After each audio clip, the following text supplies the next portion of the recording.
Alhamdulillahi Rabbil Alamin. Alhamdulillahilladzi ja'alana ummatan muhammadiyatan, ummatan wasata, linakuna syuhada bainan nasi yawmal qiyamah. والذي أنعمنا بنعمة الإيمان والإسلام والأخوة والسلامة والكرامة، وأمرنا بالتمسك بكتاب الله وسنة رسول الله، وأوجب علينا الأمر بالمعروف والنهي عن المنكر. وأشهد أن لا إله إلا الله وحده لا شريك له، له الملك وله الحمد يحيي ويميت وهو على كل شيء قدير. وأشهد أن محمدا عبده ورسوله الذي قد بلغ رسالة وأدى الأمانة وكشف الأمة وجاهد في الله حق جهاده حتى أتاه اليقين. اللهم صل على سيدنا وحبيبنا وشافينا محمد صلى الله عليه وسلم وعلى آله وصحبه والتابعين وتابعيه التابعين ومن تبعهم بإحسان إلى يوم الدين. Amma ba'du. Yang kami hormati pimpinan PDM Temanggung beserta jajarannya, yang kami hormati pimpinan PDA beserta jajarannya, yang kami hormati jamaah Ahmadiyah. Puji syukur kehadirat Allah Subhanahu wa taala, pada siang hari ini kita sama-sama dapat berkumpul, dapat bermajelis talabul ilmi, mudah-mudahan mendapatkan barokah dari Allah Subhanahu wa taala. Salawat serta salam semoga tetap tercurahkan kepada junjungan kita Nabi Agung Muhammad sallallahu alaihi wasallam. Jamaah sekalian yang kami hormati, beberapa waktu lalu dari Majelis Tabligh menyampaikan ke kami untuk memberikan sedikit ulasan titik pisah furuk akidah Muhammadiyah dengan Salafi, dengan alasan yang kemarin sudah disampaikan terkait titik pisah fikih Muhammadiyah Salafi. Maka sebagai pelengkap saya diminta untuk melanjutkan. Mohon maaf Muhammad, khudu mamin, khudu fil wasat. Maaf aja mungkinnya lah. Jadi soal akidah ini saya kok nggak nyaman ya. Gini aja lah, biar lebih santai. Masalah. Soal akidah ini ya betul menopang.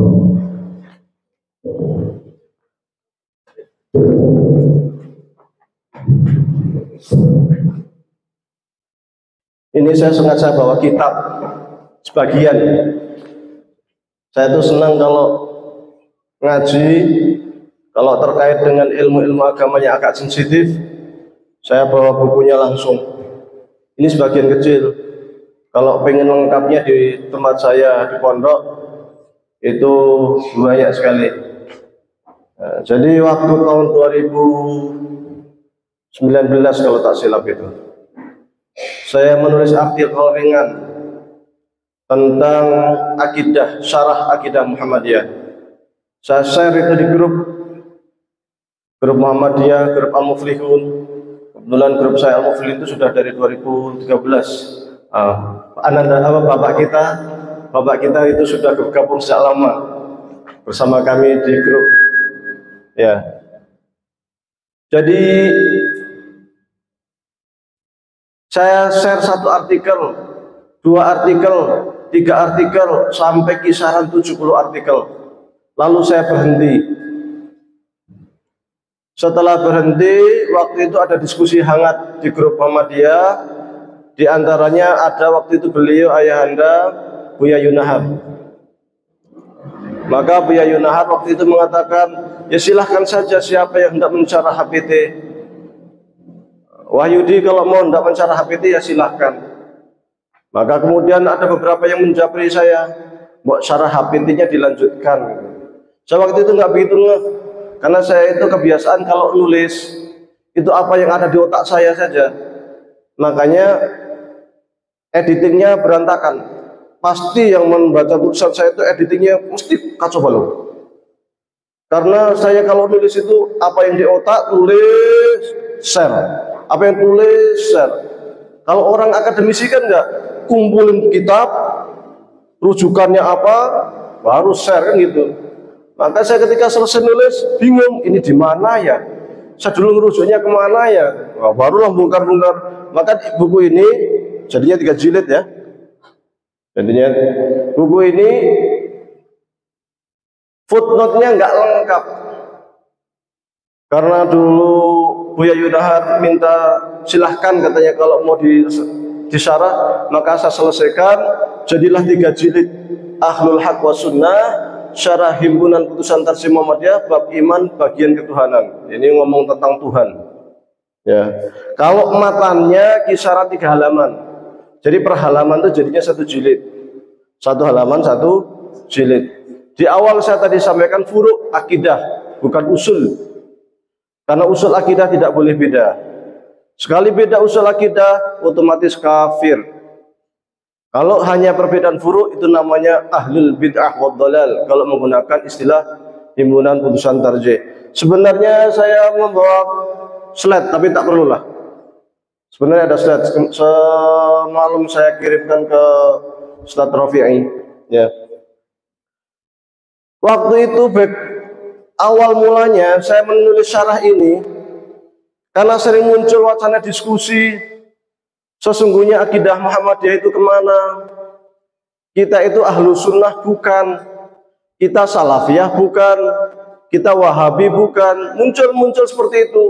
Maka saya mulai ngecek matan yang berbahasa Arab di HBT. Karena background saya di Mesir, biasa interaksi dengan kitab turas, maka paling mudah merujuk ke sumber Arab HBT. Dari sumber Arab itu, kalau Syiah saya pikir Muhammadiyah tidak, Mu'tazilah saya pikir tidak, Khawarij saya pikir tidak. Yang paling dekat adalah antara Taimi Wahabi, Taimi, Wahabi, Ahlu Sunnah. Karena Taimi Wahabi itu beda. Maka saya kumpulkan buku Ibnu Taimiyah. Ini Majmu' Fatawa ini, Karim Ibnu Taimiyah.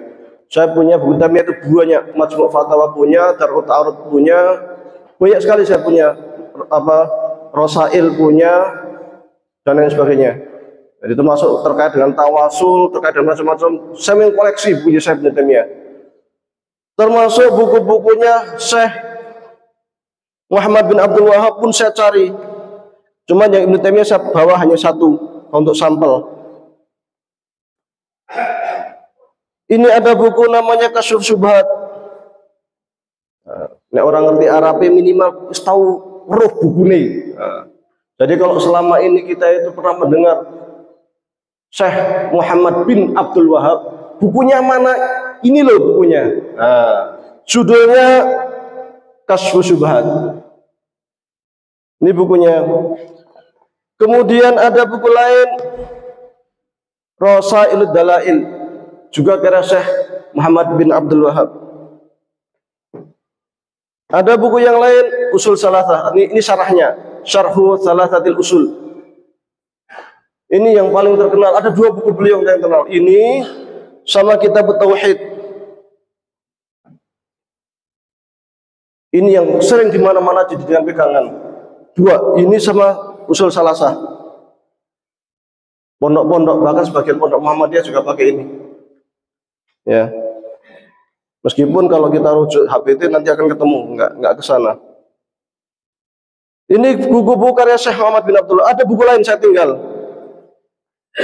Kemudian saya bandingkan dengan Ahlus Sunnah. Ahlus Sunnah ada 3 aliran. Ada, oh ini masih ada satu lagi nih karya Syekh Muhammad bin Abdul Wahab. Al-masail allati khalafa fiha Rasulullah sallallahu alaihi wasallam ahlul jahiliyah. Nah. Di ahlu sunnah itu ada minimal 3 aliran. Ada Asy'ariyah. Saya pun kumpulkan buku-buku Asy'ariyah. Yang saya bawa ini karya Imam Asy'ari saja. Yang karya ulama-ulama Asy'ari bisa ke pondok. Ini namanya Kitabul Lumma' fi Raddi ala Ahli Zayg wal Bid'ah. Ini karya Imam Abu Hasan Al-Asy'ari. Ini ada Maqalatul Islamiyin. Juga karya Syekh Abu Hasan Al-Asy'ari.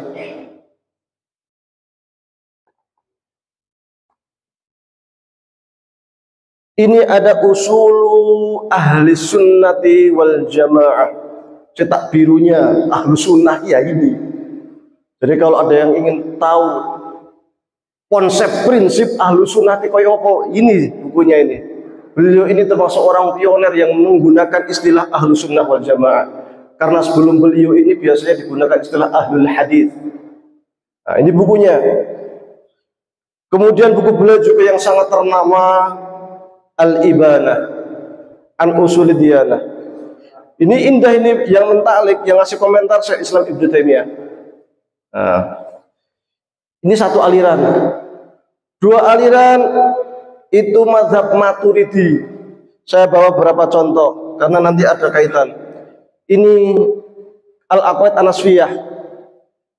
Ya, karya Imam Nasafi. Ini syarahnya. Kemudian wa ma'hu Al-Aqwaid An-Nasfiyah. Imam Nasafi As-Samarqandi. Samarqandi itu sana Asia Tengah. Ini juga Umdatul Aqwaid. Masih ada lagi sebetulnya At-Tafsirah 2 jilid besar dan lain-lain. Ada Athari. Ini Athari saya bawa satu. Aqidatul Hawiyah. Kemudian saya bawa juga Bidayatul Hidayah karya Syekh Hujjatul Islam Abu Hamid Al-Ghazali. Termasuk buku ini Muhammadiyah Ahlus Sunnah wal Jamaah, termasuk fotokopiannya Kitabul Aqaid, mirip saking kitab kino-kino katosto kitab Samarqandi. Nah, Samarqandi itu yang tadi. Ini Sanusi, oh Sanusinya agak ke bawah, kelupaan. Muhammadiyah Sanusiyah, kitabnya kecil. Kitabnya mungkin tipis. Paling cuman 30 halaman kayaknya, nggak nyampe. Aqwaid Nasfiyah. Jadi lan keputusan Majelis Tarjih ini terbitnya di Mataram. Terbitnya di Mataram sebelum Indonesia merdeka. Ini secara ringkas. Dari kajian-kajian literatur itulah kemudian saya cocokkan mana yang kira-kira sesuai, mana yang kira-kira cocok. Dan kesimpulan terakhir, memang kita dekat dengan Ahlu Sunnah wal Jamaah, dan ternyata berbeda dengan Ibnu Taimiyah dari sisi akidah ya. Ibnu Taimiyah itu hebat, luar biasa, saya pun senang. Di Azhar pun sangat diagungkan dari sisi fikih. Kalau dari tauhidnya banyak mendapat kritikan. Ya, ternyata dari sisi akidah jauh lebih dekat ke Ahlu Sunnah wal Jamaah dibanding ke akidahnya Muhammad bin Abdul Wahab maupun Syekh Islam Ibnu Taimiyah.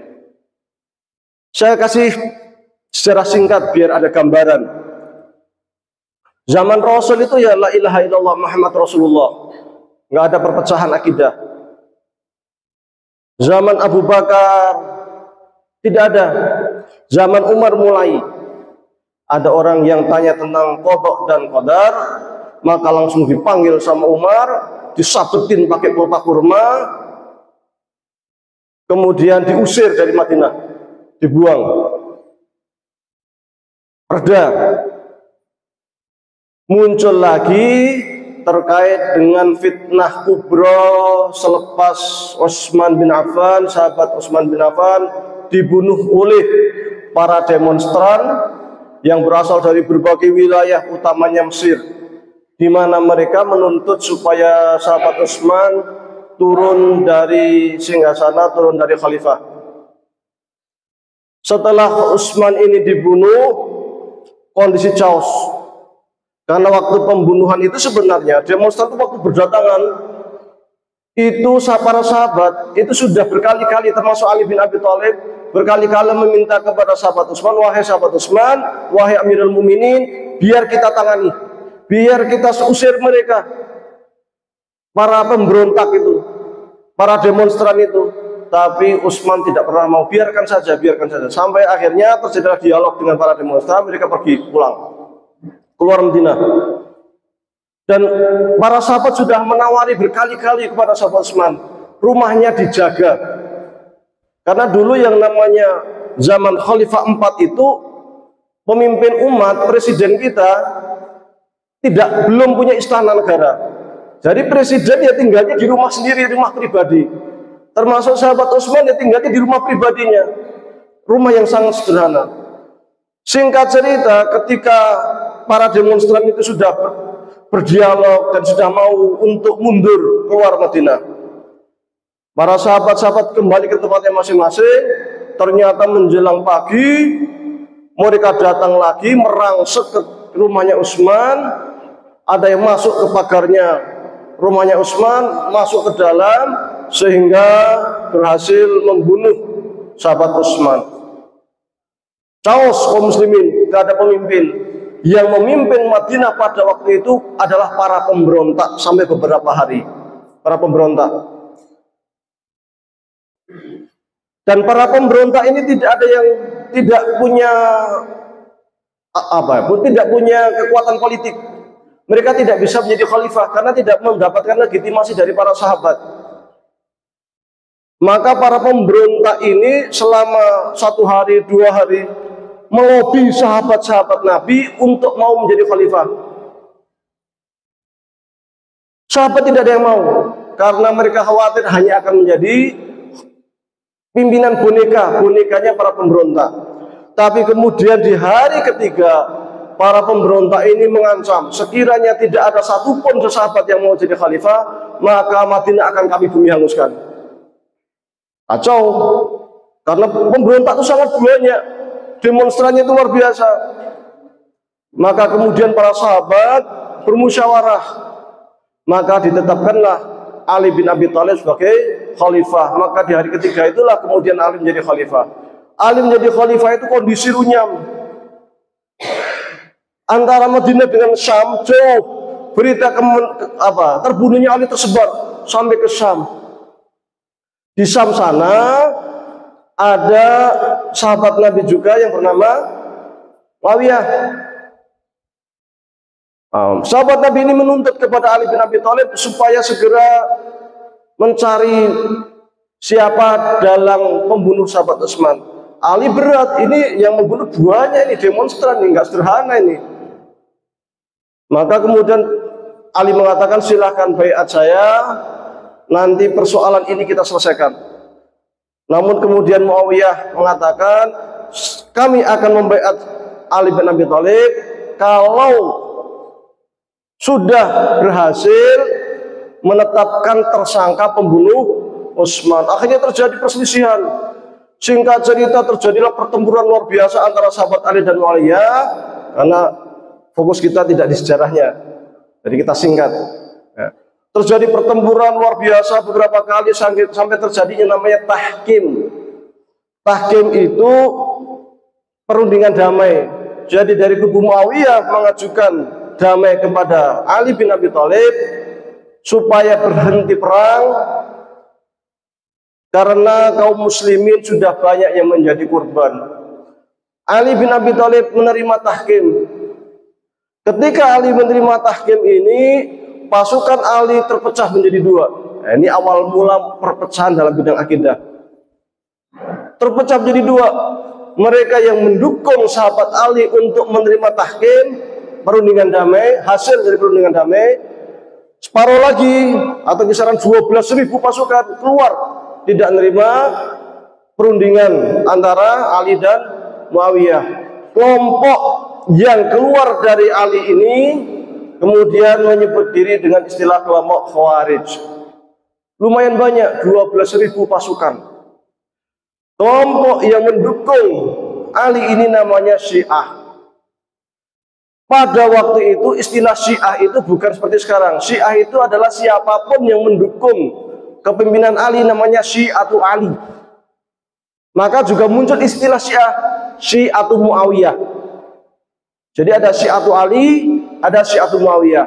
Syiatu Ali adalah Syiahnya para pendukungnya Ali bin Abi Thalib. Syiatu Muawiyah yang mendukung Muawiyah. Sampai muncullah kelompok Khawarij, para pembesarnya mereka rapat darurat mengatakan bahwasanya biang kerok daripada perpecahan umat itu adalah 3 tokoh. 1 Ali bin Abi Thalib, 2 Muawiyah, 3 Amr bin As. Maka mereka membuat makarlah untuk membunuh 3 orang ini. Amr bin As sudah diincar, sholat subuh tidak dibunuh. Waktu sholat subuh jadi imam bunuh. Dilalai pada waktu itu Amr bin As sakit sehingga gak ke masjid, selamat. Ali bin Abi Thalib sholat subuh ditikam dari belakang. Muawiyah bin Abi Sufyan sama ditikam tapi bisa menghindar sehingga hanya luka-luka ringan. Setelah Ali meninggal, maka di Madinah rapat darurat karena Muawiyah ini dari kalangan para sahabat bukan orang yang punya wewenang untuk mengangkat diri sebagai khalifah, karena dia bukan muhajirin, bukan ansor, bukan 10 kelompok besar. Maka kemudian orang-orang Madinah mengangkatlah Hasan bin Ali. Tapi ternyata yang di sana di Syam memilih Muawiyah menjadi khalifah. Akhirnya terjadi perpecahan 2. Satu negara Islam itu pecah menjadi 2 kelompok, satu di Syam, satu di Madinah. Akhirnya Hasan memimpin selama 6 bulan. Setelah itu pergi ke Syam, menyerahkan kekuasaan diserahkan kepada Muawiyah. Sehingga kaum muslimin hanya punya 1 pemimpinan, yaitu di bawah Khalifah Umayyah. Namun pengikut Hasan ini di bawah pada masa Bani Umayyah ini, pada masa Umayyah ini bagus, pemimpinnya luar biasa, beliau sahabat Nabi yang memang luar biasa. Tapi menjelang beliau meninggal, sahabat Hasan diracun. Kemudian setelah itu Muawiyah meninggal. Ternyata Muawiyah mengangkat putra mahkota yang namanya Yazid. Di sini mulai muncul perpecahan lagi. Orang-orang yang ada di Syam membaiat Yazid, sementara yang di Madinah membaiat Husain. Sehingga nanti terjadilah perpecahan. Husain pergi ke Irak, sampai di Karbala bersama keluarganya bertempur melawan pasukan Bani Umayyah yang waktu itu jenderalnya bernama Hajjaj. Dan akhirnya pada bulan Syuro ya, Husain kalah perang dan kepalanya dipenggal oleh Hajjaj. Maka sejak saat itu para pengikut pecinta Ahlul Bait marah murka besar. Muncullah pemberontakan pembelaan kepada orang-orang Syiah, orang-orang pecinta Ahlul Bait. Maka pada masa itu siapapun pecinta Ahlul Bait sering diinterogasi oleh pemerintah Bani Umayyah. Nah, ini muncul kelompok ini. Jadi mulai muncul Syiah. Dari sini kemudian muncul kelompok-kelompok yang mencintai Ahlul Bait secara hulu berlebihan. Dari kalangan Ahlul Bait ini muncul beberapa kelompok ulama besar. Di antaranya adalah Imam Baqir, di antaranya adalah Imam Ridha, di antaranya adalah Imam Zaid. Nah, Imam Zaid yang kemudian nanti ada Madhab Zaidiyah, yang beliau juga Imam Zaid juga melakukan pemberontakan terhadap Bani Umayyah, yang beliau juga syahid, yang kemudian nanti dilanjutkan oleh anaknya yang bernama Yahya. Jadi pada masa Bani Umayyah awal itu sudah ada kelompok Syiah Khawarij. Kemudian muncul kelompok ketiga namanya Murji'ah. Jadi kelompok-kelompok ini kalau zaman sekarang mirip kayak partai politik, persis kayak partai politik, karena punya ambisi politik semua, ambisi kekuasaan. Dari ambisi politik kekuasaan itulah kemudian perlu yang namanya legitimasi ideologi. Supaya apa? Didukung oleh masyarakat. Supaya didukung oleh rakyat. Karena jiwa keislaman masyarakat muslim waktu itu luar biasa. Kalau kita mendukung Ali, apa dalilnya? Muncullah hadis-hadis Ahlul Bait yang luar biasa. Sebagian bahkan hadis-hadis palsu atau hadis dhaif tentang Ahlul Bait. Yang Khawarij juga mulai buat hadis-hadis palsu. Dan demikian. Akhirnya dari Khalifah Banu Umayyah sendiri mulai muncul kecenderungan terutama pada masa Umar bin Abdul Aziz untuk membukukan penelitian, digalakkan penelitian hadis, karena dengan munculnya fraksi-fraksi politik seperti itu ternyata memunculkan banyak sekali para pemalsu hadis yang pada zaman sahabat tidak ada satupun yang berani untuk memalsukan hadis karena ancamannya neraka. Kemudian pada tabi'in akhir muncul seorang kiai besar yang bernama Hasan Al-Basri di Basrah, Irak. Dia buat halaqah biasa ngaji. Pada waktu itu yang rame itu soal pembunuh. Kalau di Al-Quran kan dikatakan wa man qatala mu'minan muta'ammidan fajazaohu jahannam khalidan fiha. Orang yang membunuh sesama muslim itu maka ganjarannya yang masuk neraka, kekal di dalamnya. Maka muncul pertanyaan, loh, para sahabat ini pada perang, pada bunuh-membunuh, apakah mereka itu kafir, apakah mereka masuk neraka semuanya? Maka kemudian ada waktu sedang halaqah ngaji seperti ini, ada seorang santri yang bernama Wasil bin Atta. Wasil bin Atta ini ngacung, wahai Syekh Hasan Al-Basri, hendak bertanya, menurut Syekh bagaimana menurut Syekh mereka-mereka orang-orang muslim, para sahabat yang saling bunuh itu, apakah mereka itu kafir, masuk neraka, kekal di dalamnya? Ketika ditanya ini pertanyaan sikalakama, pertanyaan menjebak. Hasan Basri diam. Maka kemudian Wasil bin Atta ini mengatakan, wahai Syekh, menurut saya mereka itu dikatakan kafir yang enggak, mukmin yang enggak. Maka Hasan Basri marah, kemudian mengatakan, wahai Wasil bin Atta, silakan pergi dari halaqah saya. Maka keluarlah dia dari halaqahnya, membuat halaqah sendiri, cari murid sendiri, jadi santri. Inilah awal mula muncul yang namanya Mu'tazilah. Jadi sudah ada apa? Khawarij, Murji'ah, Syiah, Mu'tazilah. Orang-orang yang konsen kepada hadis, yang tidak mau berdebat di dalam polemik-polemik ini, mereka sering disebut dengan istilah ahlul hadis. Belum ada istilah ahlus sunnah, namanya ahlul hadis. Mereka konsen ngaji, pokoknya ngaji tok, nggak mau urusan politik. Kalau ada yang ngomong tentang takdir, qada wa qadar, pelaku dosa besar gimana, wis ora usah diurus. Apalagi mulai muncul nanti di Syam sana, namanya itu Jam, yang bertanya tentang Allah, tentang sifat-sifat Allah, tentang istiwa, tentang macam-macam. Wah, mulai berkembang lah ilmu tauhid yang terkait dengan cabang-cabang tauhid ini. Tapi orang ahlu sunnah waktu itu nggak mau ribut, termasuk Imam Laits, para Imam Abu Hanifah. Imam murid punya buku yang nanti akan dikembangkan oleh murid-muridnya. Imam Syafi'i juga menulis buku. Sebenarnya para imam-imam fikih pun punya buku-buku juga, tetapi mereka lebih konsentrasinya ke fikih. Tapi mereka juga pakar-pakar akidah juga, hebat juga sebenarnya namanya. Tapi mereka sering disebut dengan istilah ahlul hadis. Sampai muncullah orang yang bernama Abu Hasan, sebelumnya Ibnu Kulab. Ibnu Kulab ini sezaman dengan Imam Ahmad bin Hanbal. Imam Ahmad ini termasuk masih dijuluki dengan istilah ulama ahlul hadis. Ibnu Kulab ini berusaha, waktu itu kan mulai muncul banyak pemikiran terkait akidah. Ada yang konsentrasi apa kata Quran, hadis terima. Ada yang berusaha menggunakan logika akal. Mu'tazilah ini yang sering pakai akal. Maka Ibnu Kulab berusaha untuk mengkompromikan antara akal dengan nakal hadis. Supaya apa? Bisa berdebat dengan orang-orang Mu'tazilah. Ibnu Qulab itu sezaman dengan Ahmad bin Hanbal. Secara akidah sama dengan Ahmad bin Hanbal dan dengan Ibnu Qulab, tapi cara berpikirnya berbeda. Ibnu Hanbal itu cenderung kepada tafwid, apa yang ada di teks terima padanya, nggak usah mikir maknanya apa macam-macam kalau terkait dengan urusan akidah. Ibnu Qulab mulai melogikakan apa yang ada di dalam urusan akidah.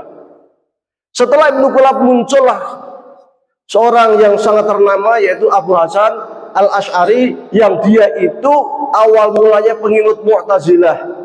Mu'tazilah ini memang sangat rasional, apapun ditulis, disampaikan secara rasional, dan mereka itu termasuk para pemikir awal yang menggunakan logika-logika Aristoteles. Logika Aristoteles itu pada mulanya digunakan oleh para filosof, Al-Farabi dan sebagainya.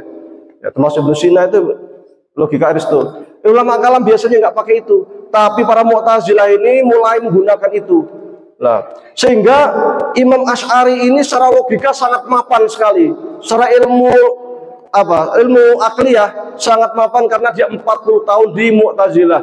Hingga kemudian dia di tahun ke-40 mulai merenung, mengkaji ulang hasil pemikirannya, kemudian mundur dari Mu'tazilah, kemudian dia mengatakan, saya copot jubah saya ini, seperti halnya saya mencopot pemikiran Mu'tazilah, dan saya mengikuti pendapat Ahmad bin Hanbal.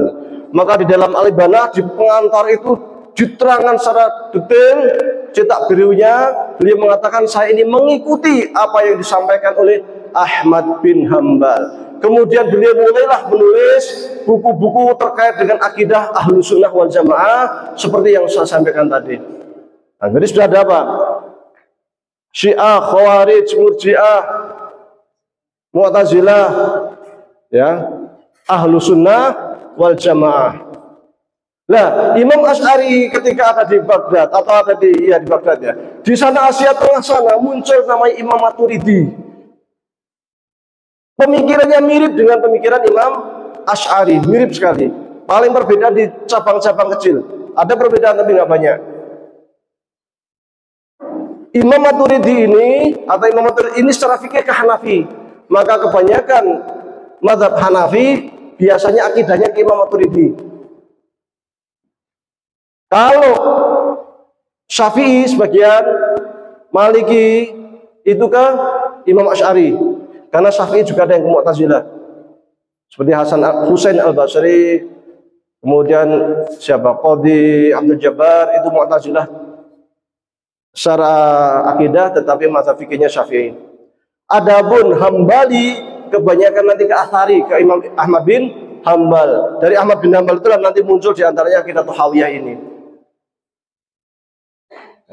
Pada tahun kisaran 600 Hijriah, 600 sekian, muncullah di Syam seorang tokoh yang bernama Ibnu Taimiyah. Ibnu Taimiyah ini di dalam konsep-konsep tauhid mempunyai beberapa perbedaan dengan Ahlussunnah wal Jamaah. Di antaranya adalah pandangan dia terkait dengan pembagian yang paling terkenal ya, tauhid rububiyah, uluhiyah, asma wa sifat, terkait dengan alam raya, apakah qadim, apakah hadis, terkait dengan kalamullah, apakah qadim, apakah hadis, dan lain sebagainya. Yang itu berbeda dengan paham Ahlussunnah wal Jamaah, sampai pernah 2 kali Ibnu Taimiyah disidang di Mesir karena dianggap ide-idenya, gagasannya terkait akidah menyelisihi pandangan Ahlussunnah wal Jamaah. Ibnu Taimiyah. Jadi secara akidah, kalau secara fikih tidak ada masalah dan sangat bagus fikihnya. Kemudian setelah itu sekian ratus tahun kemudian muncullah Syekh Muhammad bin Abdul Wahab yang dari Najd, yang mengambil sisi akidahnya Ibnu Taimiyah. Muhammad bin Abdul Wahab dengan Ibnu Taimiyah sangat berbeda. Perbedaannya adalah Ibnu Taimiyah itu ulama besar yang sangat ensiklopedis, luar biasa pengetahuan, fikih dia kuasai, filsafat dia kuasai, mantik dia kuasai. Semua cabang ilmu dia kuasai dan sangat detail. Dalam ilmu mantik punya 2 buku kritik terhadap Aristoteles atau mantik Aristo, namanya Naqdul Mantik sama Ar-Raddul al-Mantiqiyin. Kritik filsafat beliau punya buku judulnya Dar'ut Ta'arudil Aqli wan Naqli. Bahkan di Majmu' Fatawa pun disebutkan kritik beliau terhadap ilmu kalam, filsafat, tasawuf dan lain sebagainya. Ibnu Taimiyah itu memang sangat luar biasa, jempolan lah. Dan itu diakui oleh ulama-ulama zamannya. Diakui, memang luar biasa. Dan Ibnu Taimiyah itu tidak anti tasawuf,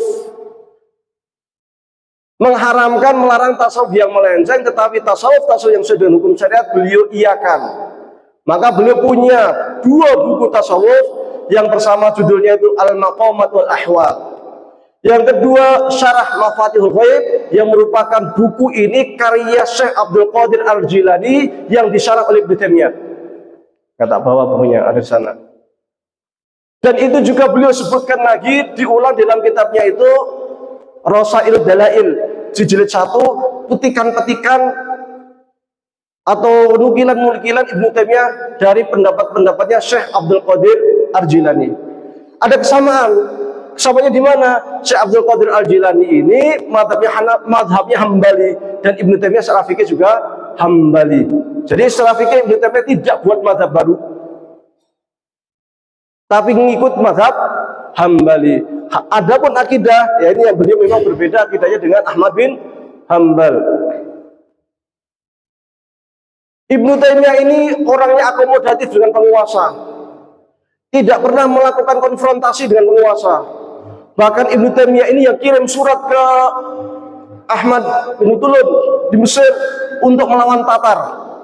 Saat dunia Islam tidak ada yang berani melawan Tatar, Ibnu Taimiyah yang mengirimkan surat dan bersama-sama dengan Mamalik di Mesir melawan Tatar, perang angkat senjata secara langsung membela kaum muslimin.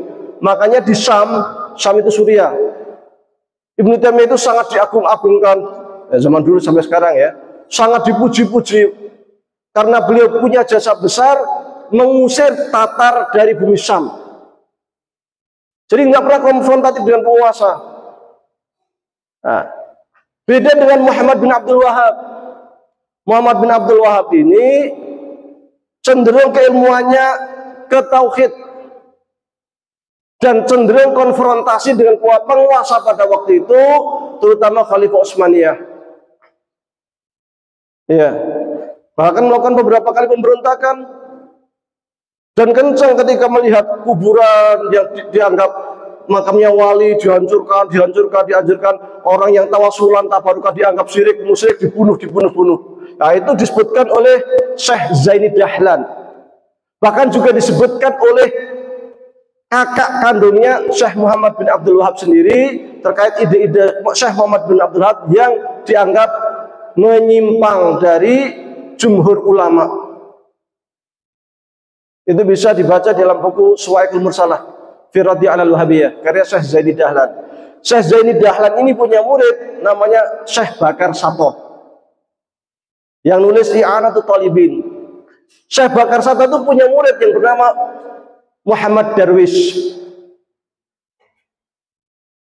Ya, dan Syekh Bakar Sato inilah yang mengusulkan ke Muhammad Darwish untuk diganti nama menjadi Syekh Ahmad Dahlan. Maka secara silsilah Ki Haji Ahmad Dahlan, secara sanad ilmu itu justru ke Abu Bakar Sato, ke Syekh Zaini Dahlan, bukan ke Muhammad bin Abdul Wahab. Maka tidak ada sejarah Syekh Ahmad Dahlan ini ketika di Mekah belajar ngambil sanad sampai ke sana, nggak ada. Syekh Zaini Dahlan ini adalah mufti Syafi'i Asy'ari yang berada di Hijaz, yang itu resmi dari Khalifah Utsmaniyah pada waktu itu. Di tahun setelah itu kemudian Syekh Ahmad Dahlan belajar di Mekah juga, bertemu dengan Syekh Nawawi Al-Bantani. Syekh Nawawi Al-Bantani inilah yang mensyarah kitab Aqidatul Awam, ya, yang diberi judul Nurul Zalam fi syarhi Aqidatul Awam. Nurul Zalam, ya, itu Syekh Nawawi Al-Bantani. Beliau juga berguru kepada Khatib Al-Minangkabui. Ulama-ulama ini semuanya Asy'ari Syafi'i. Waktu di Nusantara, Syekh Ahmad Dahlan ini belajar di Semarang bersama Syekh Soleh Darat. Syekh Soleh Darat ini punya buku yang sangat bagus berbahasa Jawa, Syarah Jauharatul Tauhid. Ini saya nemukannya nggak sengaja itu. Saya buka buku punya bapak, buka yang boe itu, kok ada buku kumpulan, kok ada buku bahasa Jawa, kok bagus banget itu. Ternyata nggak ada sampulnya. Saya fotokan, saya share di Facebook. Oh, semua mengatakan, oh ini buku Syarah Jauharatul Tauhidnya karya Syekh Soleh Darat. Itu juga Syekh Soleh Darat ini juga Asy'ari Syafi'i. Maka secara ideologi Syekh Ahmad Dahlan ini sesungguhnya di awal-awalnya dekat dengan Asy'ari Syafi'i karena memang guru-gurunya yang mereka ini. Tapi yang kedua, ke Mekah yang kedua, ketemu dengan Syekh Rasyid Ridha melalui perantara Syekh Bakir. Untuk ketemu dengan Syekh Rasyid Ridha di Mekah, meskipun tidak lama ketemunya, tapi luar biasa pengaruhnya. Karena memang majalah-majalah yang diedarkan atau disebar oleh Syekh Rasyid Ridha atau sebelumnya Jamaluddin Al-Ghani itu mempunyai pengaruh yang luar biasa dalam pemikiran Syekh Ahmad Dahlan. Ya, tadi saya sudah duduk sejenak berhasil membuat satu puisi tentang Syekh Ahmad Dahlan. Ya, ada di grup Temanggung itu, tapi berbahasa Arab. Ya. Jadi awal mula pulang ke Indonesia Syekh Ahmad Dahlan itu tidak langsung mendirikan Muhammadiyah. Masih belajar, diantaranya belajar kemana? Ke Budi Utomo dengan masuk Budi Utomo yang didirikan oleh siapa Budi Utomo pendirinya? Kok lupa saya? Ya Budi Utomo. Tahun 08. Belajar organisasi, belajar menerima ide-ide barat. Dan dari situ muncul para tokoh-tokoh dari Budi Utomo mengusulkan atau memberikan masukan kepada Syekh Ahmad Dahlan untuk mendirikan organisasi keislaman modern, sehingga tahun 1112 beliau mendirikan Muhammadiyah. Awal mula bergerak ini murni terkait dengan pembaharuan pemikiran dan tidak banyak berbicara, berdialog terkait dengan fikih ataupun tauhid. Murni ke pemikiran untuk supaya kita itu maju, kita berkembang, kita membangun ini, baca Quran jangan lihat terlak, lihat sosial, lihat ini persis dengan pemikirannya Muhammad Abduh. Karena Muhammad Abduh juga dulu mendirikan panti asuhan, mendirikan sekolahan, mendirikan macam-macam, termasuk yang diteruskan oleh Rasyid Ridha, kemudian buat majalah, ditiru oleh Kiai Ahmad Dahlan dengan membuat banyak sekolahan, kemudian membuat termasuk menerbitkan majalah Syora Muhammadiyah yang menjadi majalah tertua yang masih beredar di Indonesia. Ya, nggak ada lagi majalah setua Syora Muhammadiyah sampai sekarang, nggak ada. Kemudian mendirikan sekolah-sekolah yang lebih modern, memasukkan materi-materi barat. Sampai tahun 1123 Kiai Ahmad Dahlan meninggal, belum tercetus istilah majelis tarjih, tapi pada waktu itu muncul beberapa kelompok-kelompok Ahmadiyah, termasuk beberapa orang Muhammadiyah mulai terpengaruh gerakan-gerakan Ahmadiyah. Mulanya mereka berpikiran Ahmadiyah ini mirip dengan Muhammadiyah. Gerakan pembaruan yang berasal dari Lahore sana, yang didirikan oleh Ghulam Mirza Ghulam Ahmad. Nah, ini ada dua pendapat ini. Ada yang mengatakan Mirza Ghulam Ahmad adalah seorang nabi. Kalau meyakini Mirza Ghulam Ahmad nabi, maka kafir. Hukumnya apa? Kafir. Orang Ahmadiyah kalau meyakini Mirza Ghulam Ahmad sebagai nabi, maka dia kafir, bukan muslim. Maka aneh kalau ada tokoh Muhammadiyah membela Ahmadiyah. Tapi kalau dia meyakini dia sebagai wali, ya muslim, tapi muslim yang sesat. Ahmadiyah itu aliran sesat. Aneh juga ada tokoh Muhammadiyah membela Ahmadiyah, aliran sesat. Ya. Akhirnya muncul dialog internal, ada muncul infiltrasi ideologi masuk ke dalam Muhammadiyah. Ini bahaya ini. Ini Muhammadiyah harus dibersihkan dari infiltrasi ideologi. maka tahun 1927 mulailah didirikan namanya Majelis Tarjih. Tahun 27, maka pada tahun 1928 edaran pertama yang muncul yang dari Majelis Tarjih yang dibacking oleh PP Muhammadiyah pada waktu itu adalah membackup Muhammadiyah, menganggap Ahmadiyah aliran sesat dan tidak boleh mendualismekan Muhammadiyah dengan Ahmadiyah. Tahun 28. Tahun 30. Nah, jadi bicara sejarah ini ya. Intinya dalamnya belum masuk ini, udah sejam ini. Kemudian mulailah pertama kali dilaksanakan Musyawarah Nasional Majelis Tarjih. Nah, ini kalau di sini disebutkannya di Solo mulai 30 Januari sampai 5 Februari 1929. Tahun 29. Di sini yang dibahas pertama kali adalah Kitabul Iman terkait tauhid. Majelis Tarjih itu kan fungsi tarjih itu mengambil pendapat yang terkuat. Mengapa di sini kok Kitabul Iman dulu? Karena itu yang paling penting untuk menentukan jati diri Muhammadiyah. Apakah kita itu Syiah, apakah Murji'ah, apakah Khawarij, ataukah Mu'tazilah, apakah Ahlu Sunnah? Maka perlu ditegaskan di situ. Kita perlu merojihkan, menetapkan. Maka ditulislah Kitabul Iman. Di mana di bagian belakang disebutkan bahwasanya paham yang sesuai yang dikuatkan oleh Muhammadiyah itu adalah paham Ahlul Haq was Sunnah. Di sini disebutkan famat i'taqada jami'a dzalika mungkinan bihi kana min ahlil haqqi was sunnah. Barang siapa yang sesuai dengan konsep-konsep seperti yang tertulis di HPT, maka dia adalah kelompok Ahlul Haq was Sunnah. Wa faraqa ahlal bid'ati wa dhalal, dan berbeda dengan kelompok ahlul bid'ah dan dhalal sesat. Istilah Ahlul Haq wa Sunnah ini merupakan istilah yang digunakan oleh Imam Asy'ari di dalam kitab Al-Ibanah. Di bab awal disebutkan faslun atau al-babul awwalu. Faslun fi ibanati qawli ahli zayd wal bid'ah. Tapi kemudian sebentar. Di bagian berikutnya disebutkan ini al-bab ats-tsani fi ibanati qawli ahli al-haqqi was sunnati. Bab kedua menerangkan tentang pendapat Ahlul Haq was Sunnah. Istilah Ahlul Haq was Sunnah ada di dalam kitab Al-Ibanah karya Imam Abu Hasan Al-Asy'ari. Terkait teks yang ada di HPT, itu